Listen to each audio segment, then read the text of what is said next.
Hey folks, this is Astis back again with another Baldur's Gate 3 tier list video.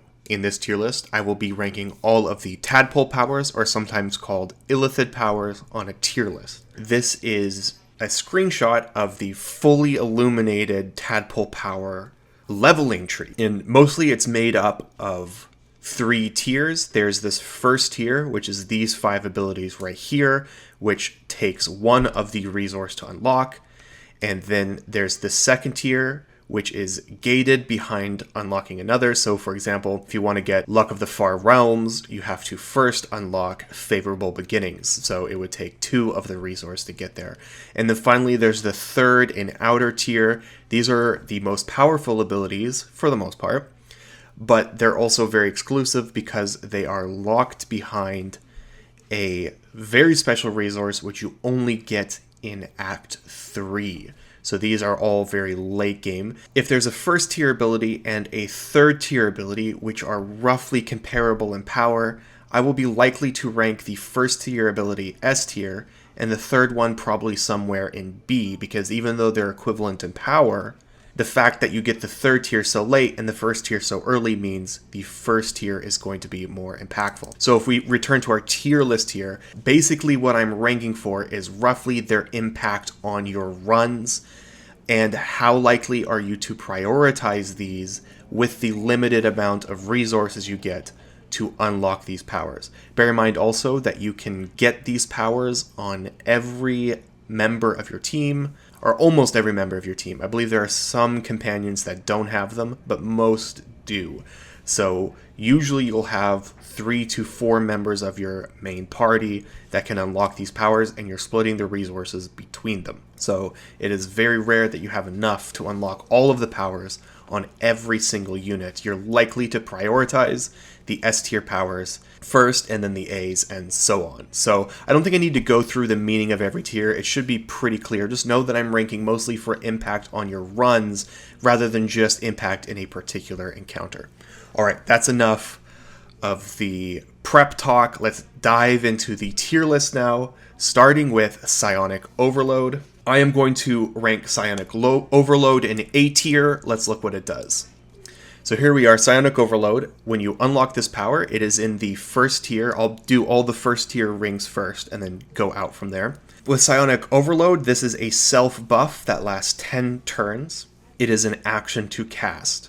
Your attacks will deal an additional 1d4 psychic damage, but you will take 1d4 psychic damage every turn. This is definitely worth a trade from a pure damage standpoint, especially as you get into late game, because you are likely to be hitting with more than 1 attack per round. So if you take 1d4 psychic damage and you're hitting, let's say, 3 attacks, that's 3d4 psychic damage you're dealing on the enemy for 1d4 psychic damage that you deal on yourself.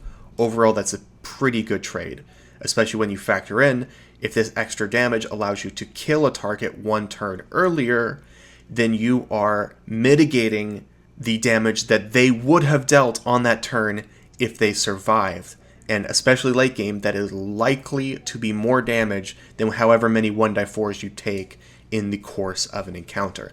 Now, the big drawback of this power is that it's taking an action. I think you'll find as I go through this tier list that I will tend to rank the less action economy restrictive powers higher, but it's worth mentioning right now at the beginning that there is a perk in this game that allows you to cast all Illithid powers that would normally take an action. You can cast them as a bonus action, in which case all of those become much better, but it is a difficult perk to unlock if you are playing an honor mode run where you cannot reload, and I'm always really assuming that rule set, plus a few extra things, in my tier list. So if you go back and rewatch my other tier list content, you'll hear me talk about this in more depth. Yeah, why do I like Psionic Overload? I mean, it's just a pretty good trade. It's giving you damage. Psychic damage is actually pretty good because it's very easy to double once you get to basically the beginning of Act 3. Technically, it's the end of Act 2. You will get an item which will action economy free impose vulnerability on enemies to psychic damage. So that 1d4 psychic damage per attack that you hit can actually really add up. Moreover, psychic damage also interacts with several items in the game, In particular, I'm thinking of those gauntlets, which whenever you deal psychic damage, will impose the mental fatigue condition, which is a very good condition. The easiest way to stack it is just to deal psychic damage on your basic attacks and just have a character that can make lots of attacks in a round, and Psionic Overload is just an instant hack to get that psychic damage on your attack. So because there are lots of ways to build around it, I'm willing to put Psionic Overload into A tier. That said, in my runs I seldom cast it because I'm not really making builds around it. So it's definitely something to build around, I think. Moving on now to Favorable Beginnings. Favorable Beginnings is going into S tier. It's highly impactful in all your runs. Let's take a look at it. So this is just a passive power. It's action economy free. Amazing. What it does is the first attack roll or ability check that you make against a target gains a bonus equal to your proficiency bonus. So that will start at a +2 when you first unlock this, and it will go up to as high as a +4 by late game. So a +4 on the first attack you make against a target. Each target is amazing. This is so good. It just allows you to guarantee hits against a target, even with someone with great weapon master or the sharpshooter feat. Absolutely amazing. I'm not sure what else to say about it other than just it's giving you a lot of bonuses to a lot of your D20 rolls, and this is a D20 system. Your D20 rolls are the most important in the game. There's no way this could be any lower than S. Absolutely incredible. Prioritize getting this on every single unit that you expect to use in your party, and it's not hard because it's in that first tier. It only takes one of the resource to unlock. So that is Favorable Beginnings. Next up is Force Tunnel. I'm putting Force Tunnel into B tier. Let's take a look. So, Force Tunnel is an action to cast. It recharges on a short rest, has a range of 9 meters. When you cast this, you are going to charge forward 9 meters, and you're going to push all objects and creatures in your path 4 meters away from you. That means if you move kind of beside someone, it's going to push them to the side, but if you hit them head on, it's going to push them back. Most of the times you use this, you're really only going to be targeting one character and trying to direct push them either off a cliff or into one of your subsisting area of effect spells, like, for example, Cloud of Daggers. And when you're doing that, this is highly efficient use of an action, and so it can be good for that. Of course, if you're doing it on a bonus action, even better. However, the setup for this is... for me, it's never a big deal because I often cast Cloud of Daggers, especially in the early game, but even sometimes in the late game. But if you're not doing that often, there isn't a highly efficient use of this, right? Like if you're just spending an action to push someone back 4 meters to, I don't know, to not proc an attack of opportunity or something, that's probably not the best use of your action, right? And then also, even if you have a composition that can get a lot of use out of this, it's not the only way to reliably push someone. So that's why I'm putting it into B tier. I think it can be good in certain situations, but I often go runs where I never get a use out of this. So next up is Concentrated Blast. Concentrated Blast is going into C tier. This is an action to cast, and you must be concentrating on another spell to cast this. When you do that, so you pick a target, and you lose your concentration. What you're concentrating on drops, and you will deal 3d6 psychic damage to that enemy. Moreover, if that enemy is concentrating, you will also heal as much damage as was dealt. So I believe that's another 3d6. I'm not sure if it's the same 3d6 roll. I haven't actually tested it that much, because mostly I just find this power to be very underwhelming. The damage is quite good, especially in early game when you first unlock it, but having to drop concentration on one of your spells is a pretty severe drawback. It basically makes it, at best, a 2-action ability. Especially if you want to be spamming this, you're not going to be actually dropping concentration on spells you value, like Cloud of Daggers or Bless or Haste, something like that. That's never going to be the situation. Probably you're just going to cast a spell like a cantrip, for example, like Dancing Lights, and then drop concentration on that because you don't care. So maybe as a pre-fight setup, you can get one use out of this, one cast out of this, still not that impactful. In a turn, In combat, if you're going to cast Dancing Lights first and then cast this on the next turn, it's like a 2-action setup, and the damage is not worth spending 2 actions to set it up, right? So yeah, there's a world where this goes into RP tier unless you're just trying to squeeze every single advantage and you're like pre-buffing a fight by casting Dancing Lights somewhere that doesn't matter and then dropping concentration on that to get 1 turn of 3d6 psychic damage. But honestly, I just can't be bothered. The damage is not good enough. And then needing to cast it on a target that's also concentrating to get the healing is another 2 difficult conditions to meet, right? Because you need to have taken damage to benefit from the healing. And then you need a target that's concentrating for you to deal the damage on. And you're probably sacrificing the priority target you would like to be casting it on. It's just way too many conditions to make Concentrated Blast optimal in really any situation as far as I'm concerned. So it's C tier for Concentrated Blast. I basically never cast it. Next up, Transfuse Health. Transfuse Health. This is a bonus action to cast. You can use it once per turn. What happens is you are going to take damage up to half of your max health, and you are going to heal the target the same amount, the ally target that you pick, right? So let's say I have 20 hit points. I will take 10 damage, and then I'm going to heal 10 hit points. That's if I have 10 health currently. Sorry, it's not your max health, it is your current health. So in that same situation, if the next turn, now I'm down to 10 hit points, I cast again, I'm going to take 5 damage and heal 5. You get the idea. Now, how can this be good? Basically, it's good because it is very, very spiky healing if you have it on a character that has a lot of hit points. For example, if you watch my last video where I talk about all of the builds that I used in my Golden Dice run, which I completed in January, I have a very, very high hit point Barbarian build in that party. They're going to get a lot of use out of Transfuse Health because half of their hit points in damage is a lot of burst healing for 1 bonus action, so it's quite good for that. Secondly, there are ways to mitigate the damage that you take yourself on the character using the ability that do not correspondingly lessen the healing that you deal. So one really good example is having temporary hit points. If I have 20 temporary hit points and I have 40 current health, when I use this, I'm going to take 20 damage, but that's all going to come out of my temporary hit points. And then it's going to heal an ally 20 damage. So especially if you have a way to refresh a shield on yourself, temporary hit point shield, you can just use this outside of combat as a way to extend your health over a long rest. Again, in the example of my honor mode run builds, you can check that out. This is the last video I've released before this one.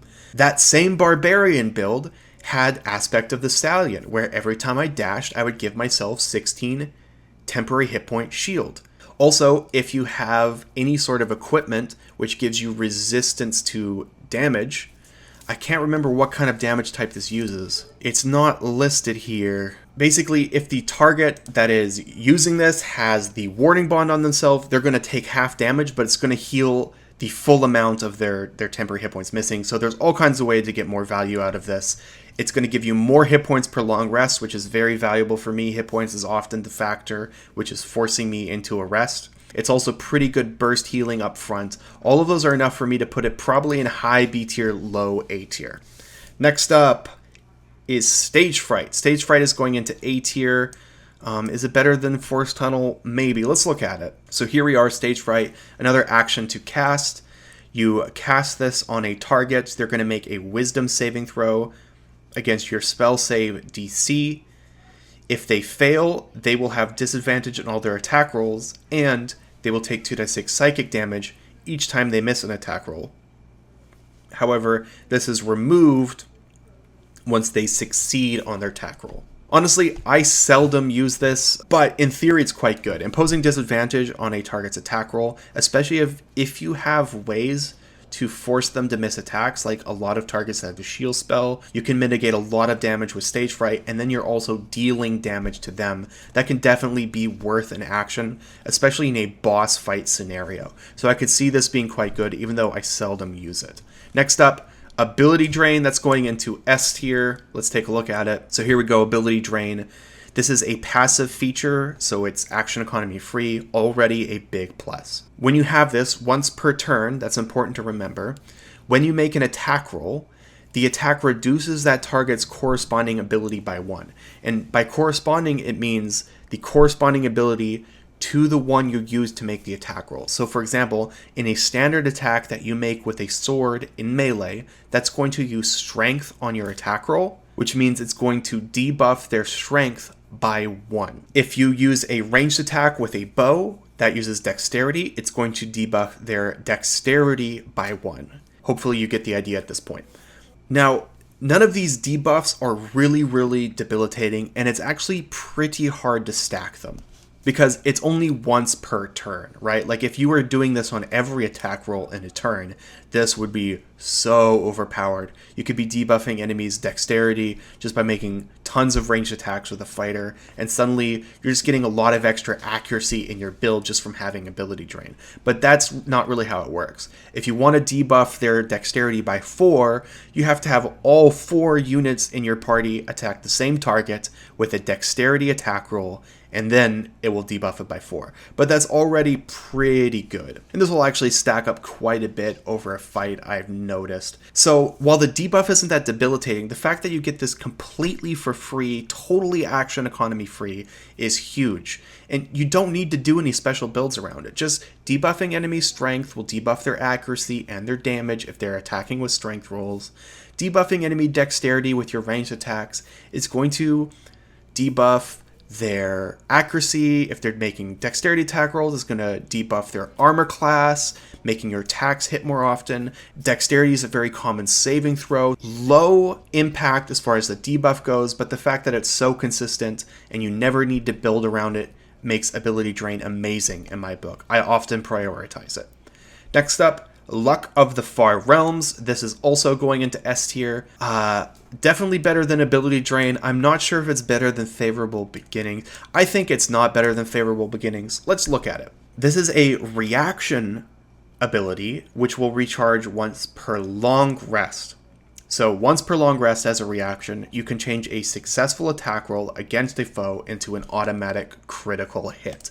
This is very strong on any builds that benefit from critical hits a lot, like for example Paladin Smiting, for example Rogue Sneak Attacks. If you're going Great Old One Warlock, they have their Fear, which triggers on a crit.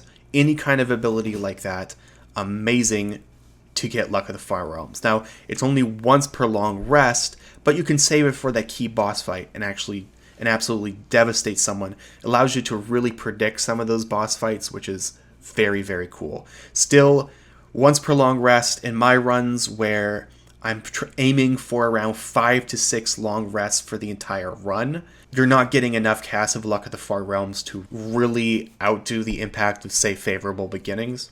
Anyways, if you're using this on a character that benefits a lot from crits, against a target where you'll be mitigating a lot of damage, that really adds up. So the fact that you can choose when to use this is amazing. Next up is Charm. Charm is going into RP tier.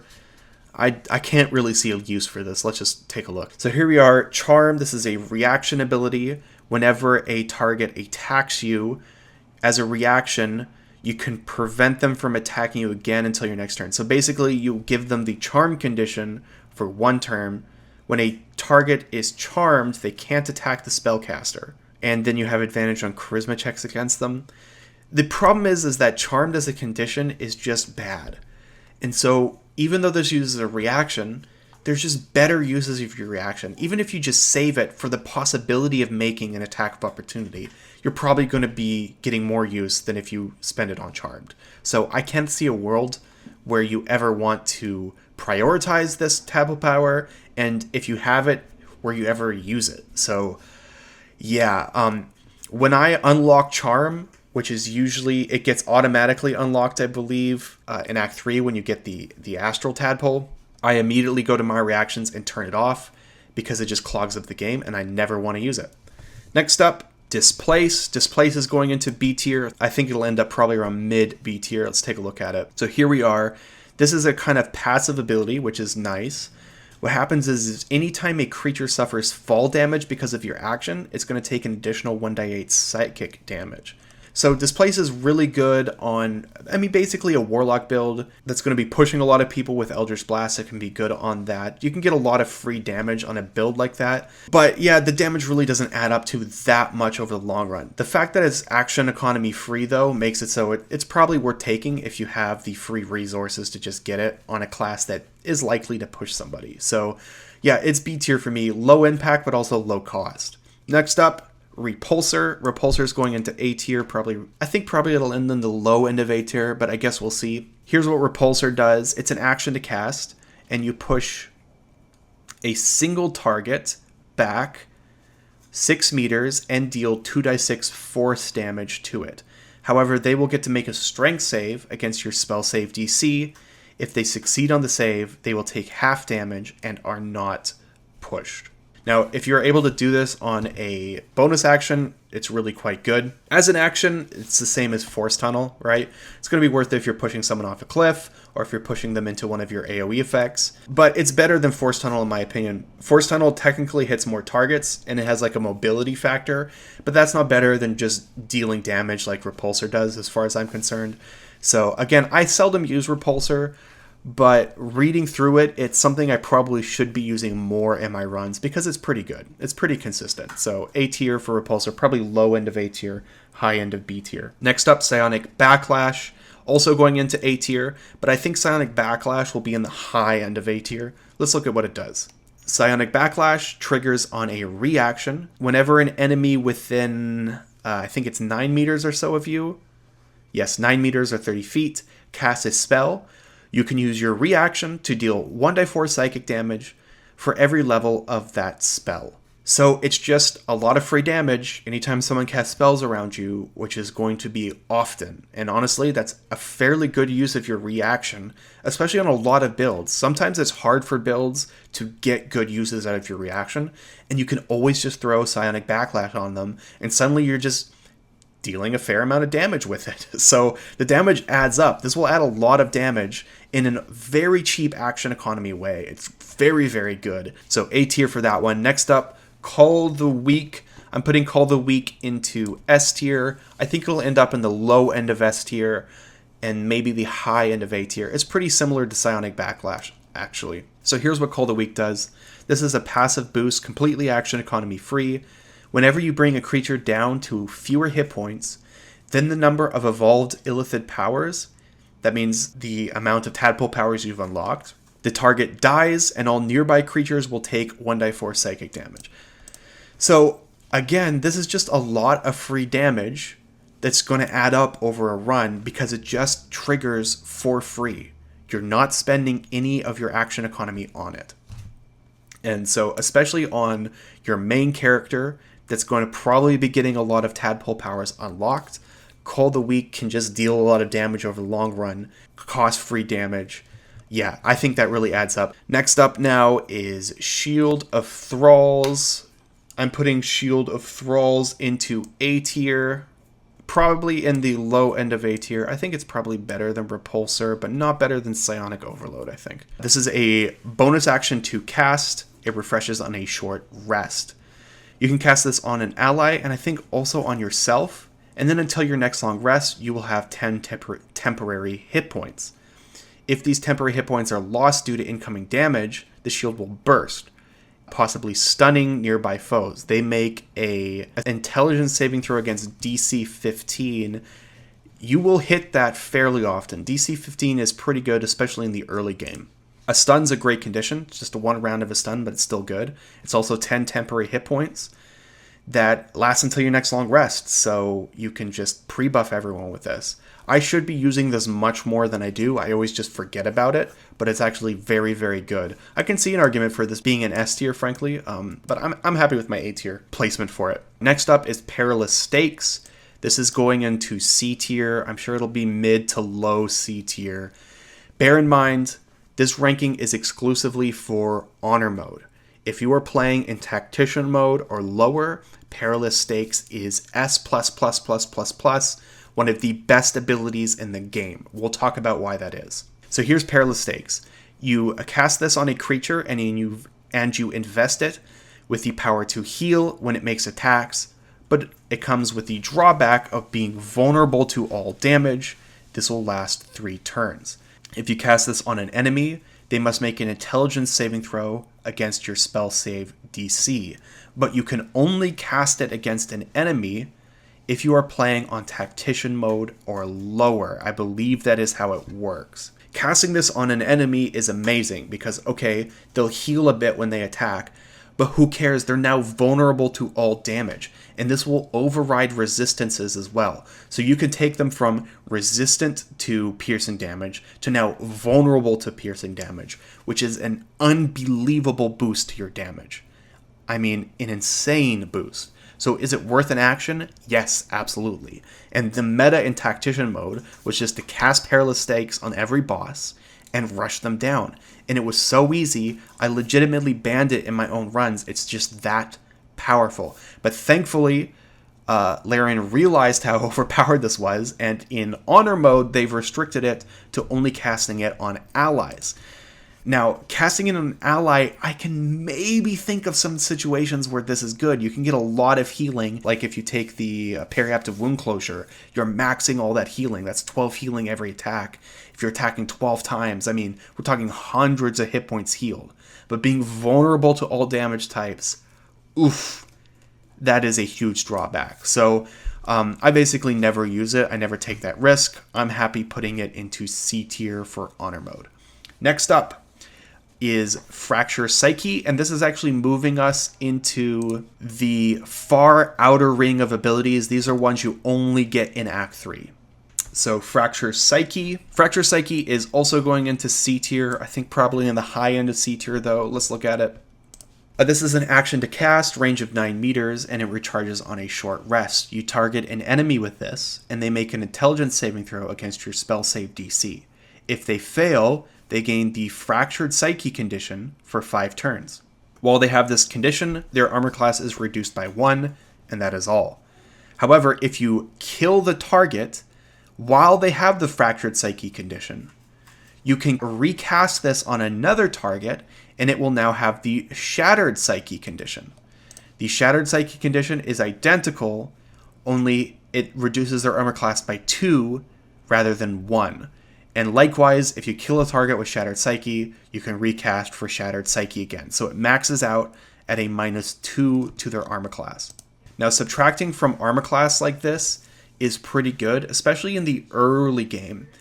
By Act 3, you've usually built enough that you don't really need that negative to a target's armor class. And then the fact that it costs an action, and your actions are likely much more valuable than this late game, means it's very rare that you're going to get a lot of use out of Fractured Psyche. I basically never cast it. Next up is Illithid Expertise, which I am putting in B tier. I think definitely high end of B tier. Maybe low end of A tier is where I'd place it. So here we are. Whenever you take this, this is a passive feature, action economy free. You gained a deepened sense of self, gaining expertise in persuasion, deception, and intimidation checks. These are very valuable skill checks, especially in Act 2, because you can use these to completely bypass fights, and gaining expertise makes them basically a guarantee. The problem is that you don't get this in Act 2, you get in Act 3, and by Act 3, they're not as valuable, and if you're really wanting them, you probably have other ways to unlock it in a build. I find that it's just not that high impact. However, if we could get this in Act 1, it would be easily S tier, but you're getting it in Act 3, and so for that reason, it's B tier for Illithid Expertise. Next up, Psionic Dominance. Psionic Dominance is going into A tier. Where do I put this? I think probably in the high end of A tier, worse than Psionic Backlash, but barely. Let's look at it. Like Psionic Backlash, Psionic Dominance is a reaction when a target casts a spell. But instead of dealing damage, you can just counterspell. You know what? It's clear if I just read the description. So, when an enemy within 18 meters targets you with a spell of a level that is lower than or equal to your proficiency bonus, so by the time you get this, that'll be a level 4 spell or lower, you can use your reaction to nullify the spell, and this will recharge once per long rest. This is massive impact in the fight. This is basically a counter spell. They're going to be spending an action on a spell, and you are going to be spending a reaction to disable it. Trading a reaction for an action is an amazing trade.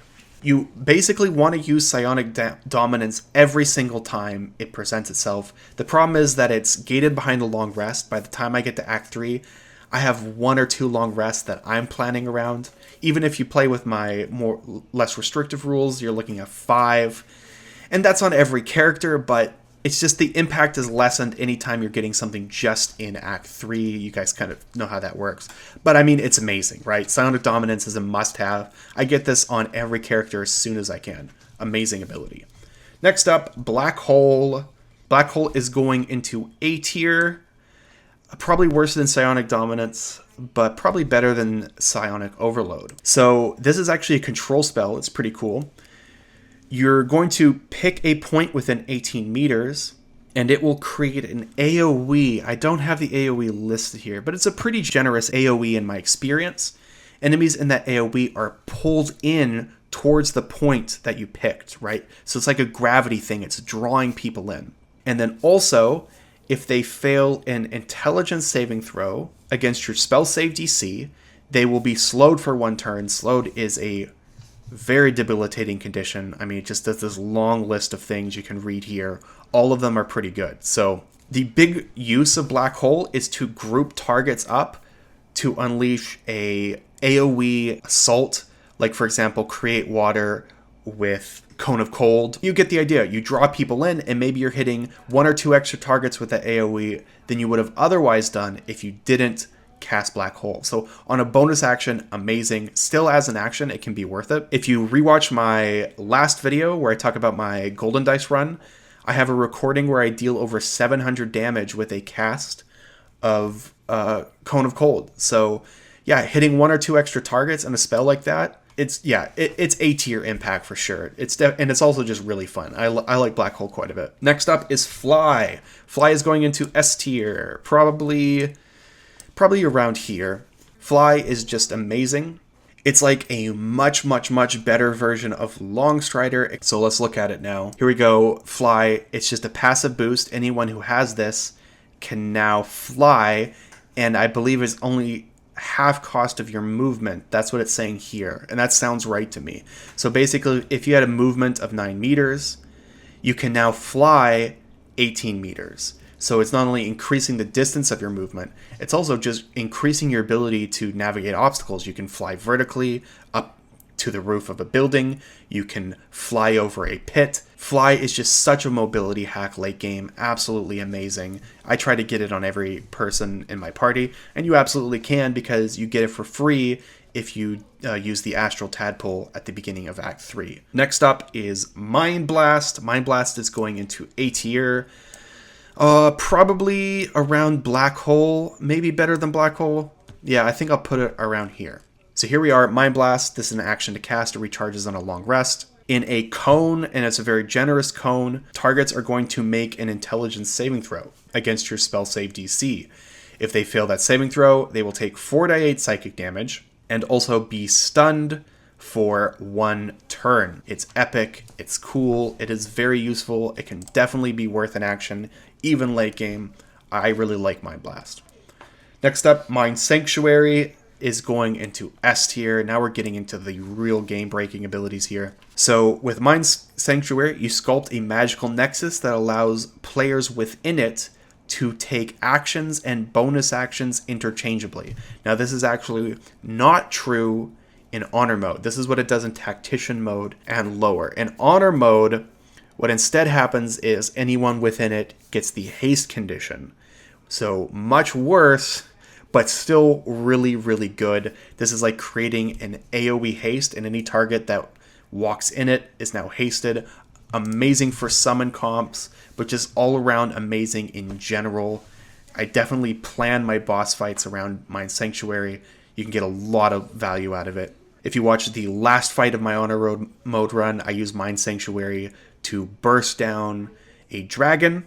that I hit with Hold Monster, and I just kill it in one round just from all of those hasted attacks. It's awesome. Next up is Free Cast. Free Cast is also going into S tier. Now, if you're playing in Honor mode, like I'm assuming for this tier list, Free Cast is probably one of the best Illithid powers in the game. If you're playing for Tactician mode or lower, it's still one of the best, but it's not better than Mind Sanctuary. Mind Sanctuary is just bonkers in those. And also Perilous Stakes. Like, it would be like this in Tactician mode. But assuming Honor mode, as we do, Free Cast is one of the best, probably the best, I think, Illithid power in the game. So what does Free Cast do? You have discovered the marvelous adaptability within yourself.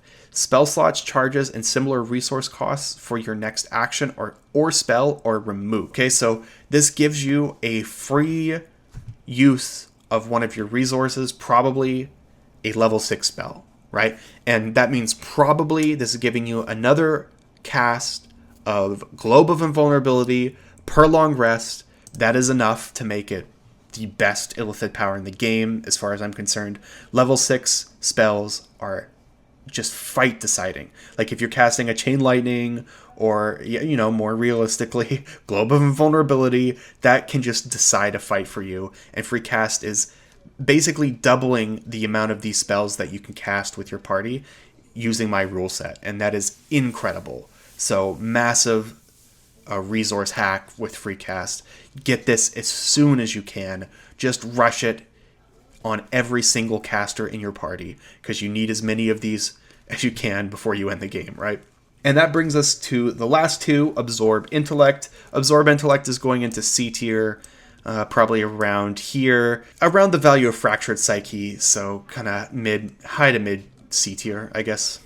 I think it's underwhelming. Action to cast. You cast this on a target and you gobble up that foe's intellect, lowering their intelligence by 1 per turn and healing your wounds for 5 turns. So this can lower their intelligence saving throw, and most of the powers in the Illithid power list that have a saving throw are targeting intelligence, but it's a slow stacking thing, and Baldur's Gate 3 doesn't really favor anything that's slow stacking, because you're ending fights, you're deciding fights in like 3 rounds, right? But you're also gaining 1d8 healing. That can be pretty good. Is it worth an action by late game? I mean, almost never. I'm almost never using Absorb Intellect. If you're getting it as a bonus action, that's nice, I guess.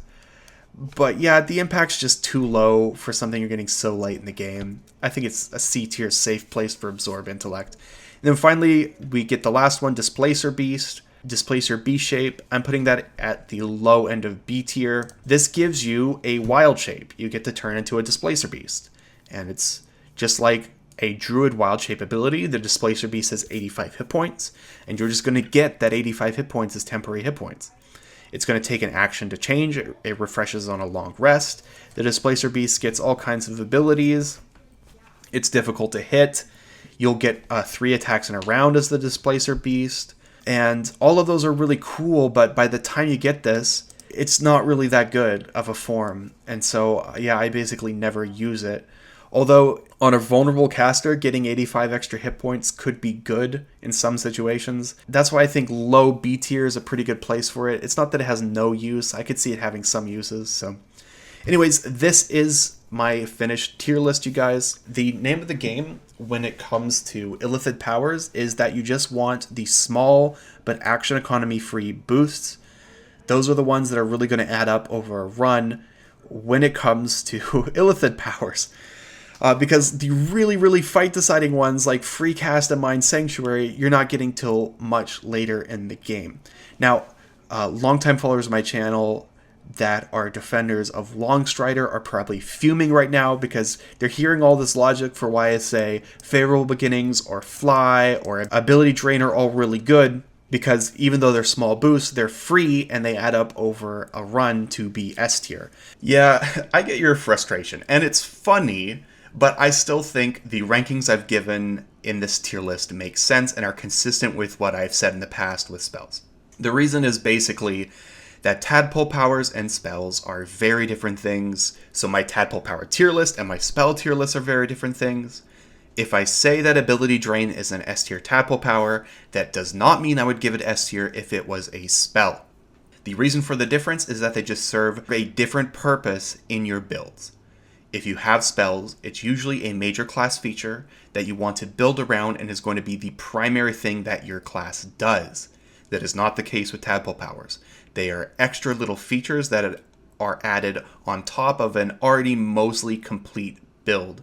And so for that reason, you don't want them competing for your action economy resources with what you've built to do. Anyways, I think that explains it. I'm sure I will still get angry comments, but at least you know my thought process. So here's my list. Let me know your thoughts in the comments. Thanks for watching, you guys. I will catch you next time.